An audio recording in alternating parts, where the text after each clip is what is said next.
Okay, so once again, I'm Casey Crowley here representing Hexxa. Hexxa is a social gaming framework that allows users, companies, brands to add gamification onto the real world. So what does that look like?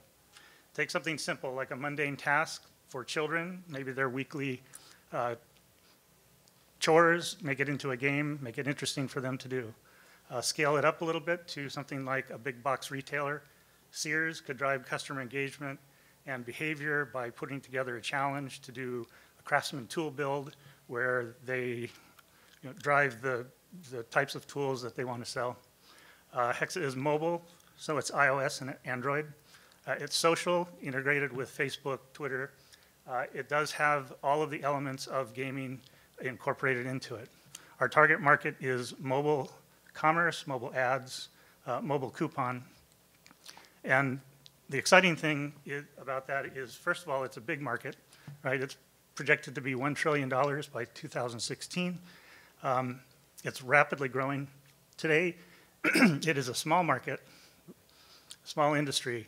The interesting part about that is that the value chain is not yet developed completely, so entry into the market is good.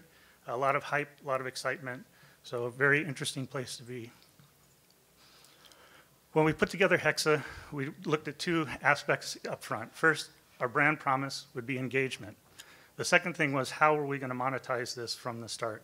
So we looked at the concept from the perspective of sponsors who are looking for loyalty in their customers, how the users are going to use this and benefit from it, and then how do we partner with people to increase our adoption rate, so our communication channel.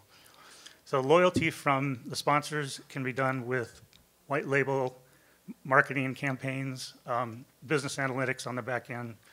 The rewards that people get would be targeted to their interests. It should be free to play so that anybody can have access to it. Obviously, it should be fun. That's the gamification aspect of it. And anything that a user receives should be relevant to what they are interested in. We've talked to cities, universities on how they would use it.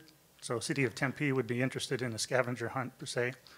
Universities for a syllabus or maybe extra credit classes competition. We have talked to channel partners such as SiteWire and TerraLever here in town. They have plans for how they would use it with their current customers. They're also very interested in using it to attract future business for them. So we've looked at this as a strategy using gamification versus earning badges like you might in some of the current implementations. We base our users' growth on historical trends from corporations or companies that are similar to what Hexxa would be. Monthly subscription income is based on having the ability to produce private games. Public games are free to play, free to make. If you're interested in a club, that you would want a private subscription for $1 a month or something small. We do have pro upgrades for one-time shots. If you're not sure you're ready to subscribe, you could buy a 1, 2, or 3 pack of the product. And agency and enterprise obviously is a very large target for our market. We have a good team that we've put together.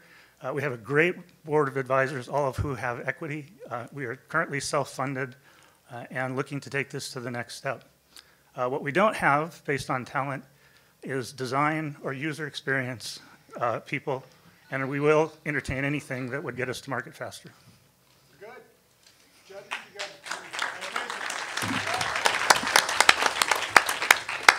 Judges, you now have 6 minutes to question. So I've got a question, if it's okay. It's okay. So in this particular space, I break it down in my mind into 3 buckets. You have interactive agencies, where you actually use a tool for yourself to help design applications for your customers. And then you have do-it-yourself applications. So Swebs would be a good example of a do-it-yourself app, where they're actually build a framework so somebody can build their own applet and then put it online and people get paid to download. Or something like Unity, which is a very high-end application for enterprise-based game development. Where do you fit? What I couldn't tell from the presentation is specifically what market do you really want to address? So there would be two target markets. One would be the casual user that can make simple games. So you would have a simple web-based game builder or designer aspect, and that would be the subscription type for clubs and things. And then obviously the agency and enterprise piece would be more complicated, could potentially have a service within Hexxa that would provide support for developing games that are more complicated for the white labeling piece of it.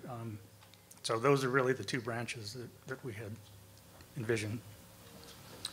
Yeah, so you may have mentioned this and I missed it, but how long have you been in business? And then related to the product just life cycle, have you found the product market fit yet? And if so, how did you do that? And then the last question is, what is your customer acquisition strategy? So customer acquisition strategy is partnering with companies like Sightwire, Terralever that are in the agency business developing this. When we talk to cities, they're very interested. So we would go through some of the national city coalitions or whatever. As far as I'm trying to remember your first Just question. the product market fit. Have you been able to actually test that yet, or are you still in testing? So we've not actually tested it with a live product, but everyone we talk to does know how they would use this, how it fits within their particular business, because it is a framework. When we first started out, it was a game, right? And the more we talk to people, the more we realize that, no, this is really more. It's something that can be extended into daily life, right? We were talking to an ad executive, and she said, you know, what I really need is a shopping list for my husband, so that when he wins the game, he's got everything, because he never gets everything that, you know, that's on the list. And so when we started getting those diverse uses, you know, it turned more into a framework type application from a product perspective. Can you use this on a mobile product, or does it have to be on a computer? No, the interface to play would be mobile, right? So we have a demo that we've mocked up for user experience stuff on mobile, so that's the intent to play. If you're doing game design, that's a little cumbersome on the interface for mobile, so that would be the web-based piece of it. And then obviously business analytics would have to be based on the data that. What do you do that nobody else that's interested in this space can do? I think that the companies that are out there today, first of all, are very focused on the back-end web-based piece and don't have the mobile application. And I think the broad application for what we have is very appealing to people. And that's been something that pushed us into the framework space versus a single application or game. Have you looked into some of the competitors like AppReader, who does something sounds very similar, or Swebs, any mobile game development platforms yet to see the differentiation? So most of the ones that we found are, again, focused on a website, so Flash Not or a mobile phone. So, yeah. So the mobile front end is not there. and I'm interested, but look at AppReader more Okay. closely after this and see if there's a couple similar to that, and you could search online for AppReader competition too to see if you see Absolutely. similar or not. Yeah. Okay, good. How this mobile app that you have, how is there a barrier to entry? I mean, if other companies, if they see it, can they just reproduce it easily, or what prevents them from doing that? Well, partly the patent that we've filed as of December last year on the intellectual property part of it. So the concepts are as protected as you can be in software with patents. And the mobile piece is not, that's just the front end, the play part. So anybody could create that, but it's the concept behind it around how it applies to digital marketing companies like Sightwire, and how we can increase our channel with cities and universities, and that has been really our focus for the partnership to get us into the market. Again, it's not us selling a product per se, it's partnering with people that will go out and say, I've got a Red Bull market budget already, let me use this and help you. Have you determined how much money you're going to raise and what the use of proceeds would go to? So we have a couple targets.